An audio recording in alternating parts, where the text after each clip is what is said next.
Salatullah, salamullah. Assalamualaikum warahmatullahi wabarakatuh. Alhamdulillahi wassalatu wassalamu ala rasulillah wa ala alihi wa sahbihi wa mawalah wa la hawla wa la quwata illa billahi wa ba'du. Kita lanjutkan kajian kita, masih membahas kitab Bahjah Qulubil Abrar, kumpulan kalam-kalam Nabi SAW yang singkat namun syarat dengan makna. Kita masuk pada poin ke-31 tentang anjuran menyegerakan urusan jenazah. Kita baca hadisnya.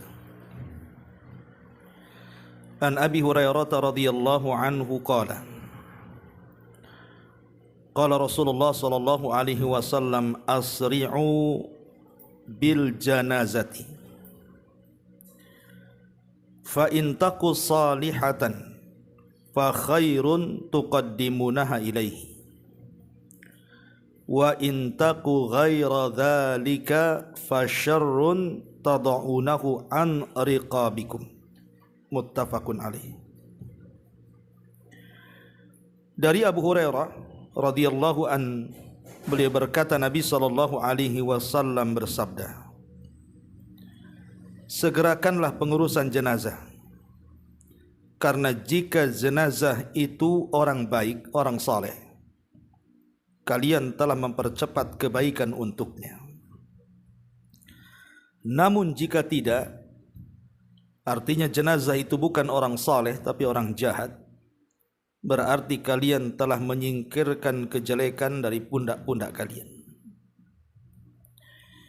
Hadis ini disepakati Al-Imam Al-Bukhari dan juga Al-Imam Muslim. Ma'asyiral muslimin, muslimat yang dimuliakan Allah Subhanahu wa taala. Hadis ini adalah hadis yang sangat agung sekali, yang berkaitan dengan hak kita kepada saudara kita yang sudah meninggal. Baik yang sudah atau yang meninggal ini keluarga kita, tetangga kita, ataupun saudara-saudara kita seiman.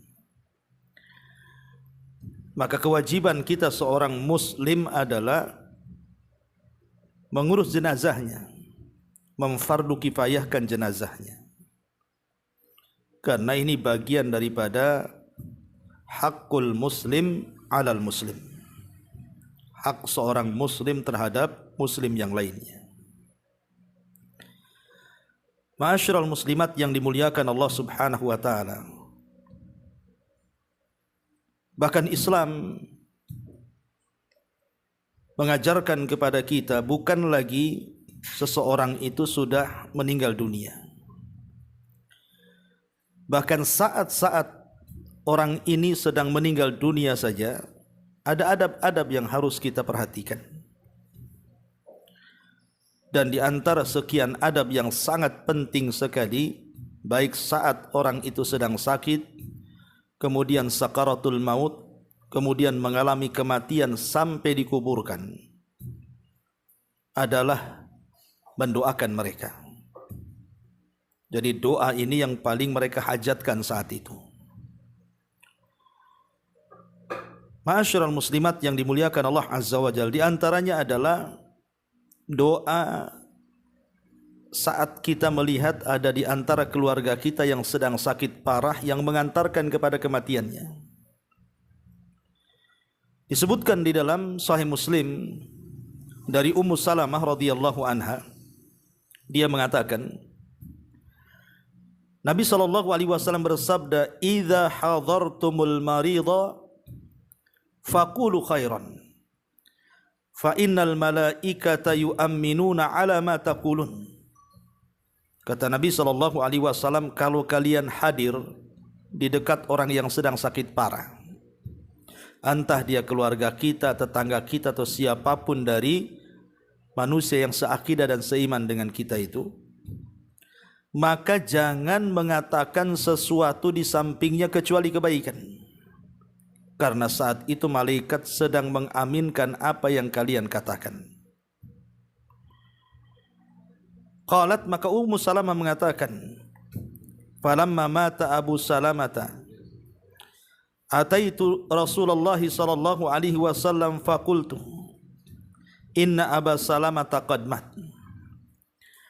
Maka kata Ummu Salamah, saat suaminya meninggal Ummu Salamah, Abu Salamah, aku pun datang kepada Nabi sallallahu alaihi wasallam dan menghabarkan bahwa suamiku Abu Salamah meninggal dunia.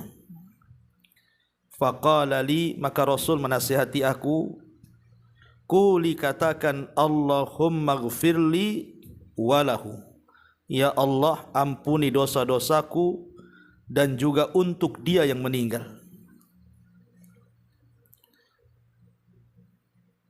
Lihat bagaimana Nabi SAW mengajarkan kepada Ummu Salamah agar kita mendoakan kebaikan. Jadi ini adab, Bu, kalau ibu diberikan musibah di antara keluarganya, ada yang sakit parah, mungkin sedang koma, tidak bisa apa-apa berbaring, maka di samping dia kita tidak boleh mengucapkan kecuali yang baik-baik. Kalau ibu melihat tanda-tanda akan kematiannya, doakan dia supaya dosanya diampuni, amalannya diterima, dan begitu seterusnya. Ini yang pertama. Kemudian yang kedua, kalau Allah Subhanahu wa taala takdirkan yang sakit itu sampai dicabut nyawanya alias meninggal dunia, maka disebutkan dalam hadis yang dikeluarkan Imam Muslim bahwa Nabi SAW ketika masuk kepada Abu Salamah, yang ketika itu Abu Salamah sedang sakit parah, maka ketika meregang nyawanya, kedua mata Abu Salamah terbelalak. Kemudian oleh Nabi SAW ditutup kedua matanya. Kemudian Rasul mengatakan, innar ruha idza qubidha tabi'ahul basar. Sesungguhnya ruh apabila dicabut maka pandangannya akan mengikutinya. Fadajjan nas min ahlihi, tiba-tiba keluarganya menangis kencang-kencang karena kematian Abu Salamah. Faqala, maka Nabi SAW menasihati kepada keluarga Abu Salamah, la tad'u ala anfusikum illa bi khairin. Jangan kalian mendoakan atas diri-diri kalian kecuali kebaikan.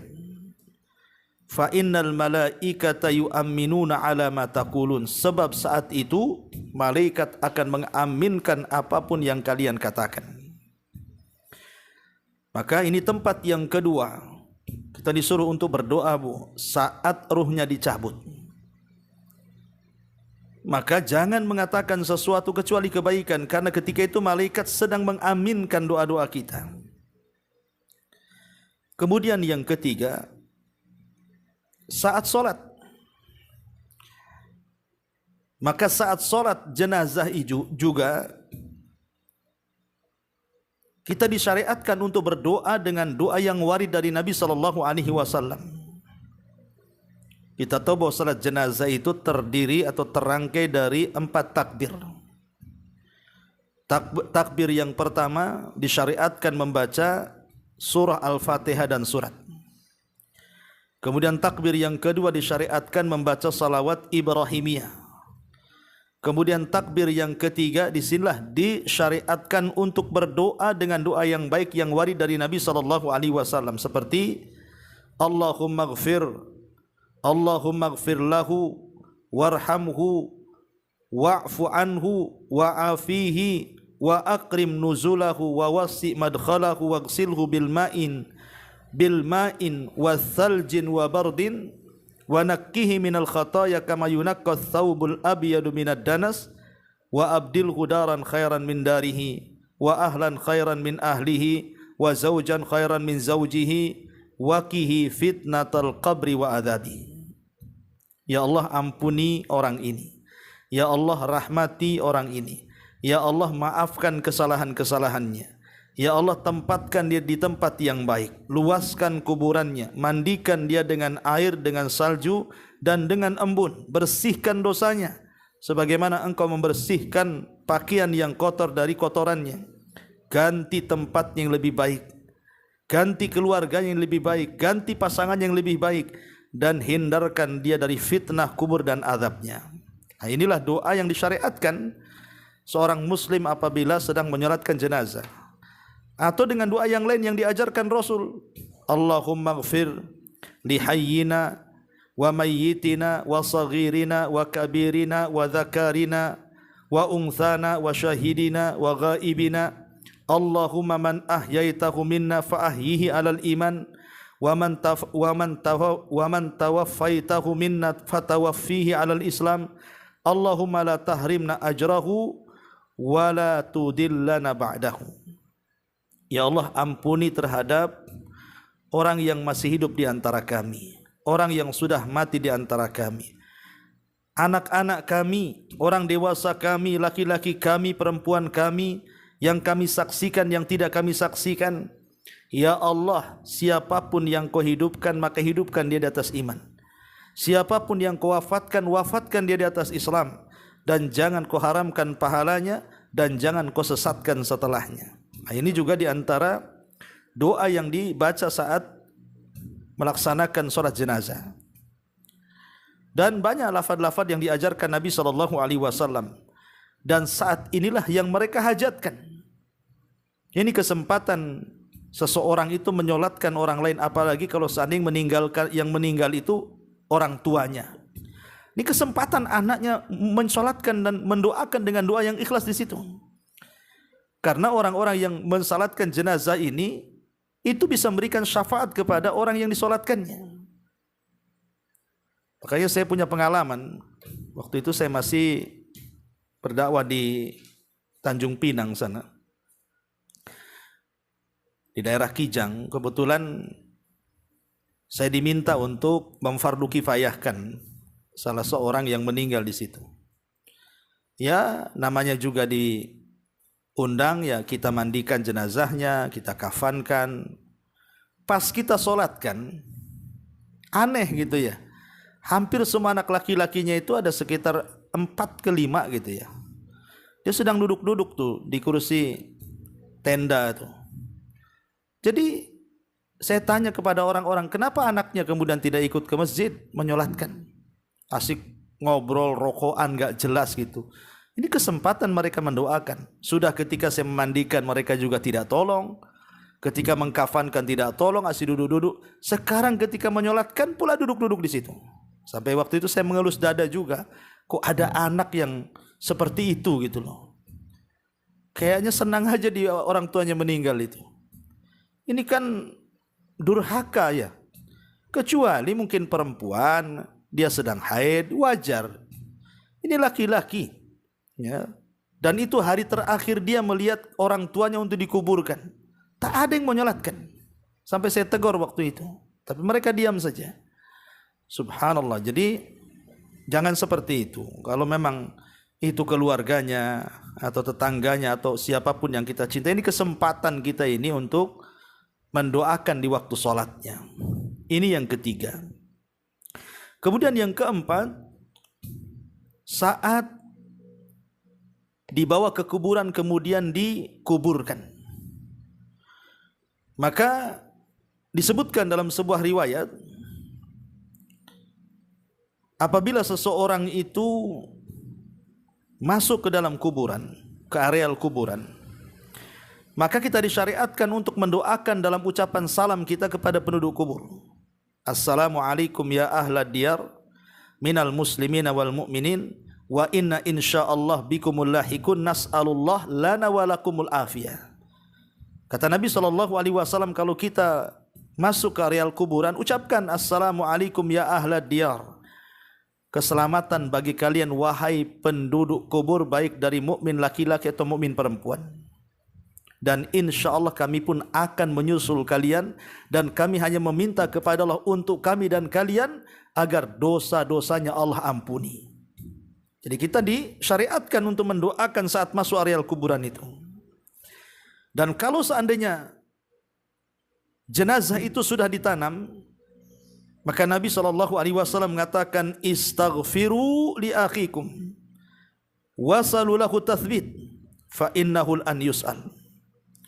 Kata Nabi SAW kepada orang-orang yang hadir di kuburan itu, mintalah ampun untuk saudara kalian yang sudah dikubur ini, dan minta pula kepada Allah akan ketetapan jawaban dari fitnah kubur, pertanyaan mungkar dan nakir ini, karena dia sekarang sedang ditanya, kata Rasul.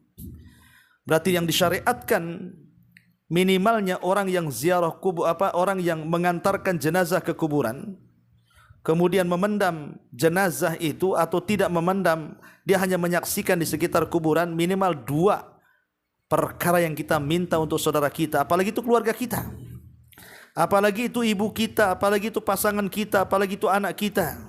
Minta 2 perkara minimalnya sebelum kita meninggalkan kuburan itu. Yang pertama, minta ampun akan dosa kita dan dosa orang yang dikubur itu. Dan yang kedua, minta ketetapan agar orang yang dikubur itu bisa menjawab pertanyaan mungkar dan nakir. Kemudian kita ambil 3 kepal tanah, kemudian kita letakkan di kuburan, kemudian pulang. Itu minimalnya seperti itu. Ya, jangan sampai kemudian kita hanya mengantarkan jenazah tapi tidak mendoakan. Yang dihajatkan si mayat itu doa. Ya, ini yang keempat. Kemudian yang kelima, tentu saat kita berziarah, entah seminggu setelahnya kita ingin ziarah kubur, dan sunnah bagi laki-laki, tapi bagi wanita jarang-jarang boleh, tapi jangan sering.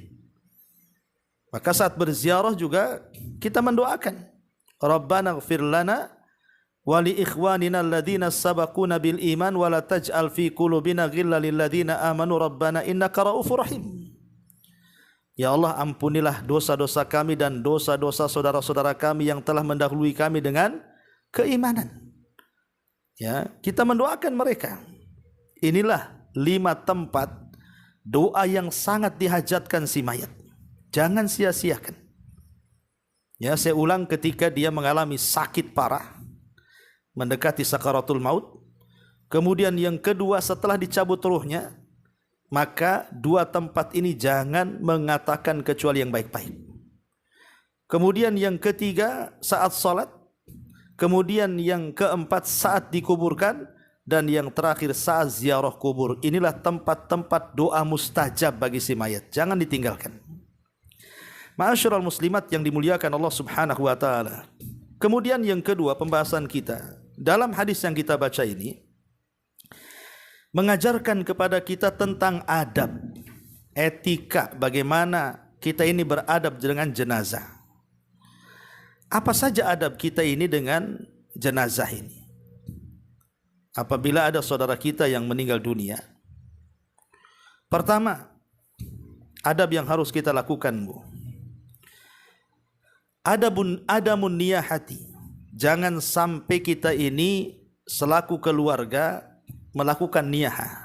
Niyahah itu menangis keras-keras, guling-guling, memukul-mukul pipi, merobek-robek pakaian, mencukur rambut, berteriak-teriak, menolak takdir, itu disebut niyahah tuh. Maka Nabi SAW melarang, tidak boleh. Karena niyahah itu sangat menyakitkan bagi si mayat. Menyakitkan di sini maksudnya bukan disiksa badannya, tidak, tapi disiksa hatinya. Jadi si mayat yang di kuburan itu tersiksa hatinya, merasa sedih dengan melihat kondisi orang yang hidup yang meratap kepadanya.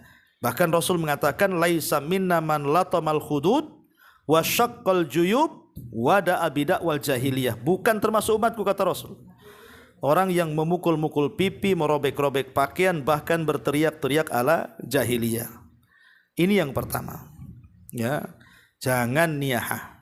Yang kedua, ya, minta kepada orang-orang untuk menyolatkan.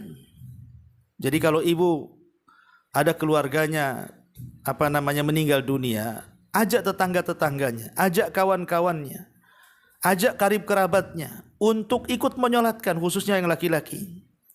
Karena banyaknya orang yang menyolatkan itu bisa menjadi syafaat bagi si mayat.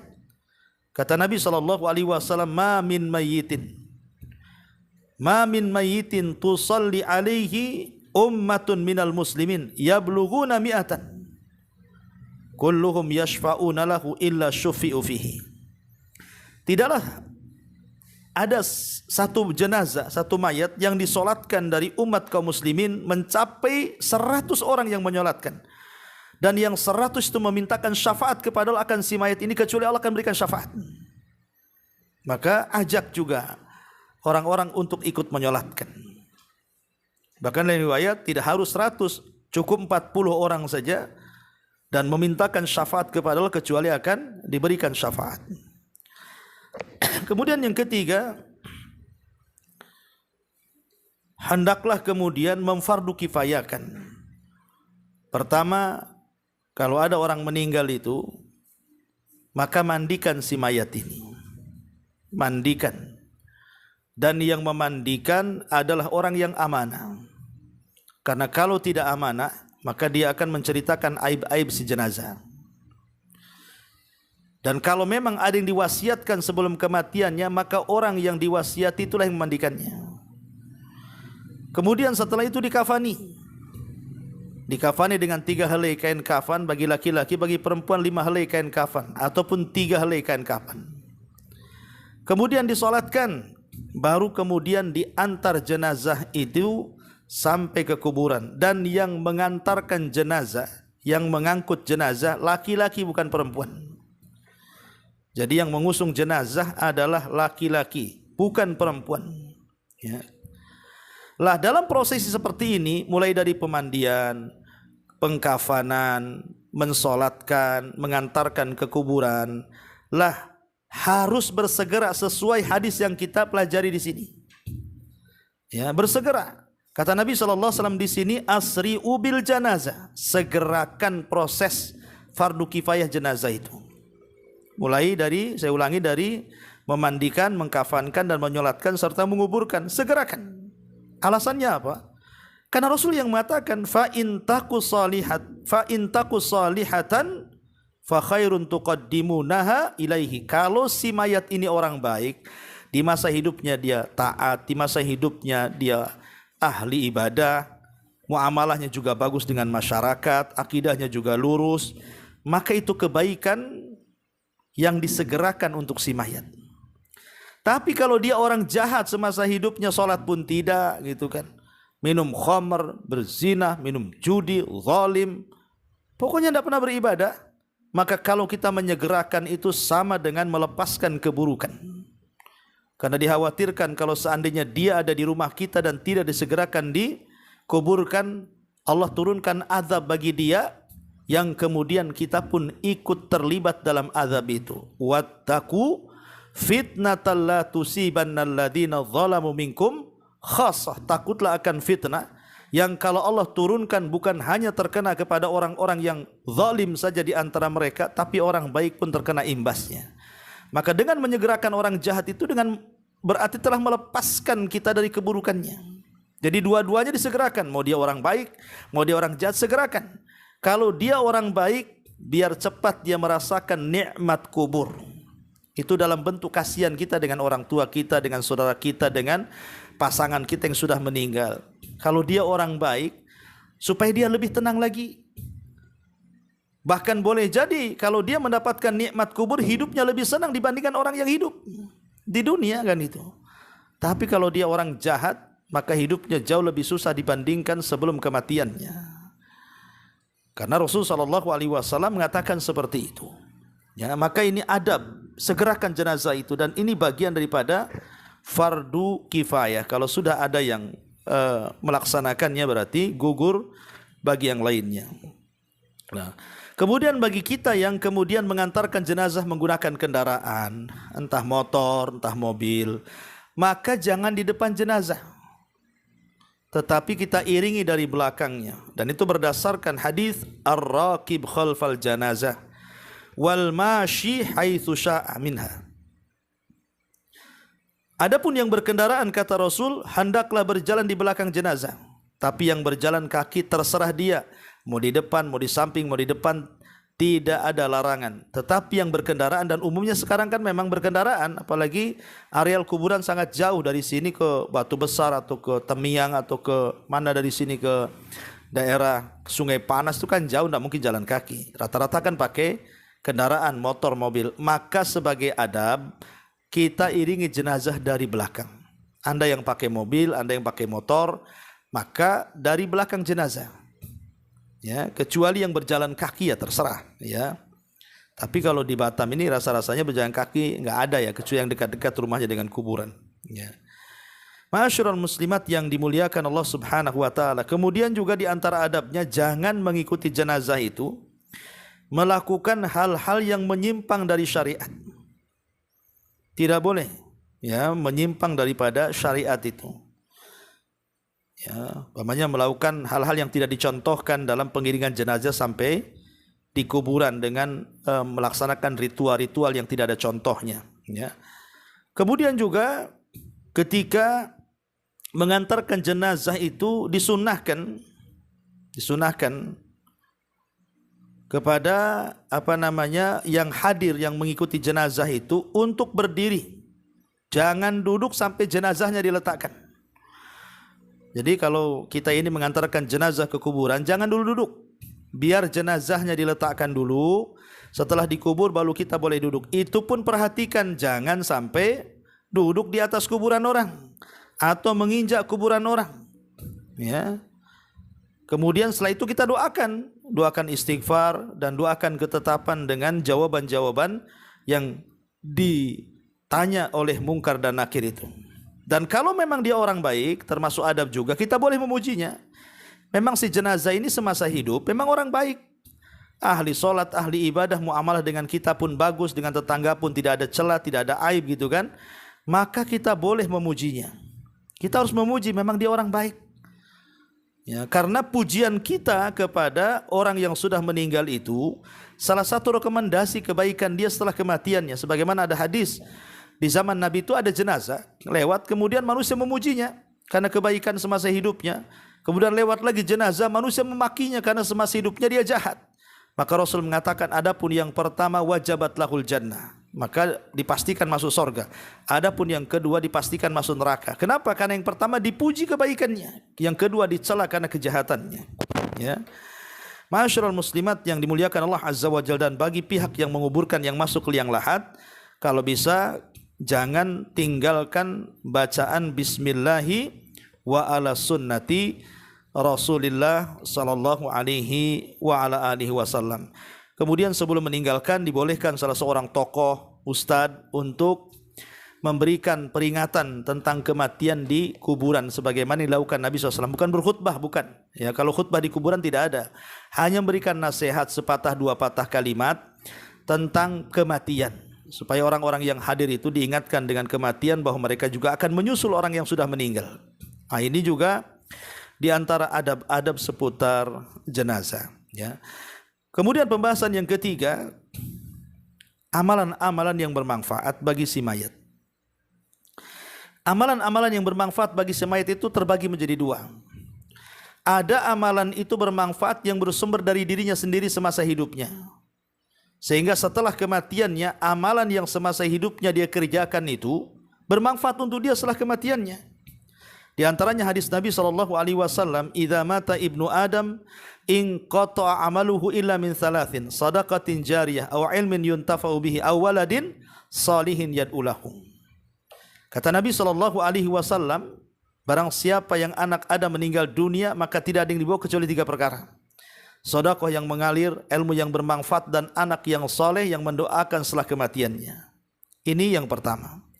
Hadis yang kedua, Nabi mengatakan, inna mimma yalhaqul mu'min min amalihi wa hasanatihi ba'da mautihi. Sesungguhnya apa yang bisa menyusul seorang mukmin dari amalannya dan kebaikannya setelah kematiannya adalah ilman 'allamahu wa nasyarahu. Ilmu yang didakwahkan dan juga disebarkan. Awwala dan salihan tarakahu, ataupun anak yang soleh yang ditinggalkannya. Au mushafan warathahu, ataupun mushaf yang diwakafkan. Au masjidan banah, ataupun masjid yang dibangun. Au baitan banahu libni sabil, atau rumah untuk persinggahan orang-orang musafir. au nahran aqrah, ataupun air yang diperjalankan, au sadaqah akhrajaha min malihi fi sihhati wa hayati, atau sedekah yang dikeluarkan dari harta yang baik-baik ketika sehat dan ketika hidupnya, talhaqu mimba di mauti, amalan-amalan ini pasti akan sampai setelah kematiannya. Ataupun hadis yang ketiga adalah hadis Nabi SAW mengatakan, man dalla ala man sanna fil islami sunnatan hasanatan falahu ajruha wa ajru man amila biha mim ba'dihi min ghairi an yanqusa min ujurihim syai'a. Barang siapa yang memberikan contoh yang baik semasa hidupnya, kemudian dia meninggal, contoh yang baik ini rupanya dicontoh oleh orang lain, dan yang mencontoh makin banyak, maka pahala orang yang mencontoh ini akan dibawa kepada kuburan orang yang mencontohkan pertama kali tanpa mengurangi pahala mereka sedikit pun. Lihat, lah inilah amalan-amalan yang dilakukan oleh si mayat yang bermanfaat, yang bersumber dari si mayat itu sebelum kematiannya. Kemudian yang kedua, ada amalan-amalan yang dikirim orang lain untuk si mayat. Kalau tadi kan amalan diri sendiri sebelum kematiannya, tetapi ada juga amalan yang dikirim orang lain untuk si mayat. Di antara yang pertama adalah doa dan istighfar. Ya, berdoa dan istighfar, mendoakan dan memintakan ampun akan dosa-dosanya. Kemudian yang kedua, sedekah. Pamannya ibu bersedekah ke panti asuhan, ke orang-orang miskin, ke pesantren, pembuatan sarana dakwah, masjid atau apalah namanya. Kemudian kita katakan, ya Allah, kalau sedekah ini ada pahalanya, aku kirim kepada orang tuaku yang sudah meninggal, pasanganku yang sudah meninggal, anakku yang sudah meninggal, dan begitu seterusnya. Lah, dua perkara ini tidak ada khilaf ulama. Dua perkara ini sepakat para ulama pasti sampai. Doa, istighfar, dan juga sedekah. Yang diperselisihkan para ulama apakah kemudian sampai atau tidak, ya, walaupun yang kuat insya Allah akan sampai. Pertama adalah puasa. Berpuasa untuk si mayat kalau semasa hidupnya dia punya utang puasa. Ya, seperti puasa nazar, dia pernah nazar puasa tetapi dia tidak sempat kemudian meninggal, maka walinya mempuasakannya dan itu akan sampai pahalanya kepada si mayat. Yang kedua, haji. Haji, boleh jadi mungkin umpamanya ada orang berwasiat, orang tuanya ingin haji tapi tidak sempat haji, oleh anaknya kemudian dihaji badalkan karena sudah meninggal, insya Allah akan sampai. Karena ada hadis yang dikeluarkan Imam Bukhari, ada seorang wanita dari Juhaina datang kepada Nabi SAW, kemudian mengatakan, ya Rasul, ibuku ini pernah bernazar untuk haji tapi dia tidak sempat haji tapi kemudian meninggal. Apakah kalau saya menghajikan untuk ibuku sampai? Maka Rasul mengatakan, hajilah untuk ibumu dan hutang kepada Allah lebih berhak kau lunasi, katanya. Kemudian juga qiraatul Quran, membaca Quran, diperselisihkan para ulama apakah sampai atau tidak, ya. Tetapi ada satu poin, kalau yang dimaksud membaca Quran itu adalah tawasul dengan bacaan Quran, seperti kita baca dulu ayatnya, baca dulu suratnya. Setelah kita membaca, kita mengatakan, ya Allah, kalau tadi bacaan yang kubaca, pemanya surah Al-Baqarah, An-Nisa, Al-Imran, ada pahalanya ya Rabb. Ini setelah membaca, ya. Nah, bukan sebelum membaca. Setelah membaca kita katakan, ya Allah, kalau tadi bacaan saya Quran itu ada pahalanya, saya mau kirimlah kepada orang tua. Nah, itu diperbolehkan. Ya. Tetapi kalau umpamanya sebelum membaca kita transfer pahala itu, ini jadi khilaf ulama, karena gimana kalau ada pahalanya? Gimana kalau tidak ada pahalanya? Nanti banyak pertanyaan yang muncul di situ.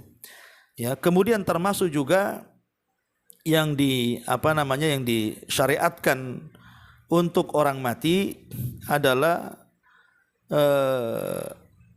salat untuk dia. Kata Nabi SAW, inna minal birri ba'dal mauti an tusalliya lahum ma'a salatika wa antasuma lahum ma'a siyamika. Sesungguhnya termasuk kebaikan setelah kematian, hendaklah seseorang itu mendoakan dalam salatnya untuk kedua orang tua atau berpuasa kepada kedua orang tua ketika di dunia dia punya hutang puasa kepada Allah Subhanahu wa taala.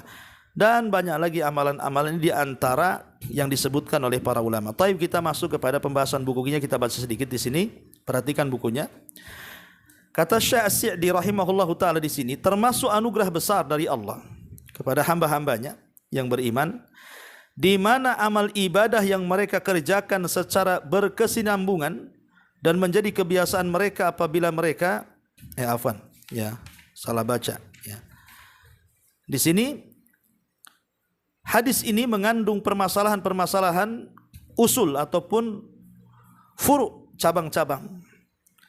Kalimat asri'u bil janazah, segerakan pengurusan jenazah itu, maksudnya menyegerakan pengurusan jenazah ini meliputi 1. Memandikan, 2. Mengkafani, 3. Membawa ke kuburan, dan semua hal yang berhubungan dengan pengurusan jenazah. Segerakan, ya. Oleh karena itulah hukum pengurusan termasuk fardu kifayah. Maksudnya kalau sudah ada yang ngurus, gugur bagi yang lainnya, gitu maksudnya, ya. Kemudian kata beliau, contohnya adalah seseorang yang meninggal mendadak, maka perlu ditunda pengurusannya sampai benar-benar dipastikan kematiannya. Karena bisa jadi dia hanya terkena stroke. Demikian pula sebaiknya ditunda pengurusannya agar semakin banyak yang menghadiri jenazahnya atau menunggu kehadiran orang-orang yang memiliki hak atasnya seperti kerabat atau semisalnya. Rasul menyebutkan alasan penyegeraan urusan jenazah itu yakni sebagai manfaat bagi si mayat itu sendiri agar dia segera mendapatkan kebaikan berupa kenikmatan dalam kuburnya, atau demi kemaslahatan bagi yang masih hidup agar segera dijauhkan dari kejelekannya kalau si mayat itu orang jahat, ya. Kemudian kata beliau, apabila segera dalam penyelenggaraan jenazah adalah diperintahkan, maka perkara yang lebih utama untuk disegerakan adalah membebaskan tanggungan si mayat, baik hutang-hutangnya, hak-haknya terhadap orang lain yang belum ditunaikannya, karena hal itu lebih dibutuhkan oleh si mayat. Jadi kata mu'alif di sini, kalau urusan memandikan, mengkafankan, menyolatkan sampai menguburkan aja disuruh disegerakan, lah di sana ada yang lebih lagi disegerakan daripada ini. Apa itu? Bayar hak-haknya. Kalau dia punya utang, kembalikan utang orang. Kalau dia mengambil harta, kembalikan harta orang. Kalau dia pernah menyakiti orang, minta keikhlasannya, dan begitu seterusnya. Ini lebih berhak disegerakan, karena itu yang dihajatkan si mayat, ya. Itu kata mu'alif rahimahullahu ta'ala. Kemudian dia juga mengatakan di dalam hadis ini juga terdapat anjuran untuk perhatian terhadap urusan saudaramu sesama muslim, baik ketika masih hidup maupun sudah meninggal. Dan terdapat anjuran pula untuk menyegerakan sesegera sesuatu yang mengandung kebaikan dalam urusan agamanya maupun dunianya. Sebagaimana dalam hadis ini pula terdapat anjuran untuk menjauh dari segala penyebab kejelekan dan menjauh orang-orang yang jahat sampai pada satu keadaan yang seseorang ditimpa musibah disebabkan karena bergaul dengan mereka. Jadi kata mu'alif di sini, kenapa kita harus menyegerakan jenazah itu?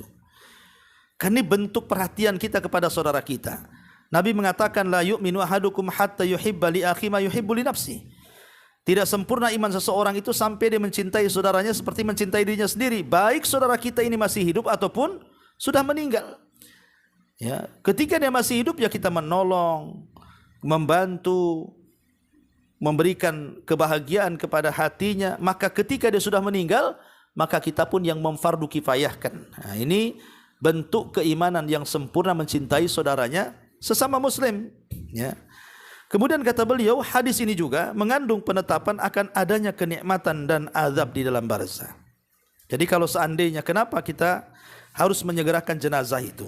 Supaya dia cepat mendapatkan, cepat ditanya, cepat berhasil menjawab pertanyaan, dan dia mendapatkan nikmat yang jauh lebih nikmat dibandingkan dia hidup di dunia, yang disebut dengan nikmat kubur. Jangan ditangisi. Terkadang orang yang mati ini orang baik, orang soleh, kita malah sedih, ya. Justru dia senang dengan kematiannya. Karena apa? Pertama, dia telah berlalu keperitan, kesusahan dunia. Yang kedua, dia memulai dengan kenikmatan akhirat.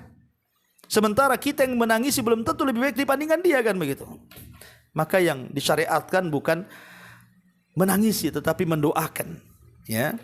Kemudian juga di sini banyak sekali hadis-hadis Nabi yang menunjukkan hal tersebut. Maksudnya ada nikmat dan azab kubur itu.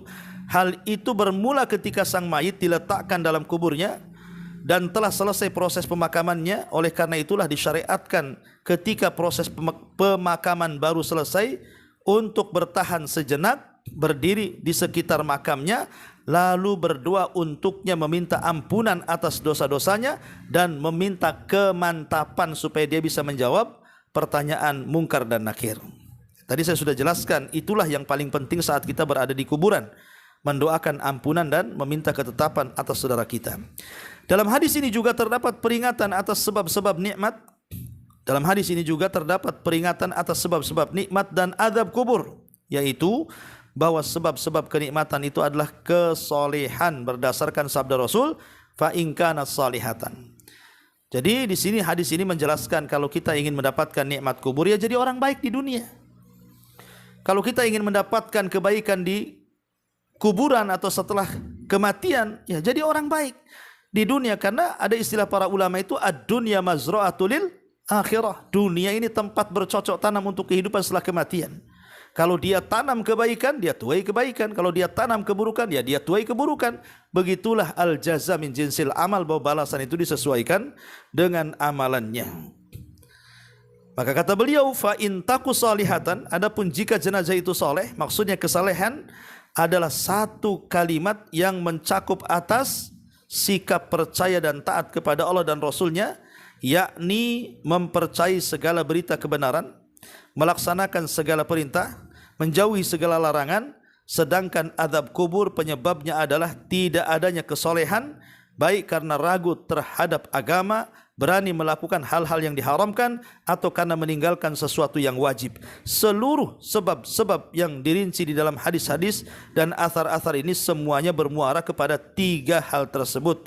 Oleh karena itulah Allah mengatakan, la yaslaha illal ashqa alladzi kadzdzaba wa tawalla. Tidak ada yang masuk ke dalam neraka kecuali orang yang berpaling lagi celaka, yang mendustakan kebenaran dan berpaling dari iman, mendustakan berita kebenaran dan berpaling dari perintah Allah dan Rasulullah sallallahu alaihi wasallam. Inilah di antara keterangan dari hadis asri'u bil janazah. Wallahu alam.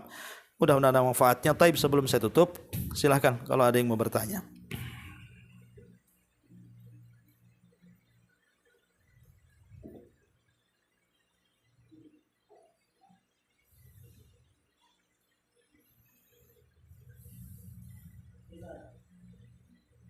Enggak ada. Alhamdulillah. Subhanakallahumma bihamdika asyhadu an la ilaha illa anta astaghfiruka wa atubu ilaik. Allahu taala alam. Assalamualaikum warahmatullahi wabarakatuh.